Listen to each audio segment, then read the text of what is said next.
ਲੋ ਜੀ ਬਾਬਾ ਜੀ, ਅੱਜ ਜਿਹੜੀ ਮੈਂ ਤੁਹਾਨੂੰ ਚੀਜ਼ ਰੈਸਪੀ ਦੱਸਣ ਲੱਗਾ ਨਾ, ਤੁਸੀਂ ਸਾਰਿਆਂ ਨੂੰ ਚਕੰਨੇ ਹੋ ਜਾਣਾ ਹੈ ਵੀ ਇਹ ਕਿ ਮਾਮੂ ਪਾਕਿਸਤਾਨੀ ਦੇ ਦੱਸ ਛੜਿਆ।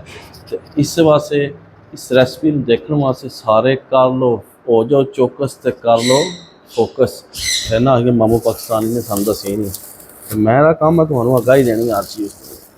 ਇਹ ਤੱਕੋ ਮਿੱਤਰੋ, ਇਹ ਤੱਕੋ, ਇਹ ਤੱਕੋ, ਇਹ ਕੀ ਹੈ, ਇਹ ਕੀ ਹੈ, ਇਹ ਕੀ ਹੈ?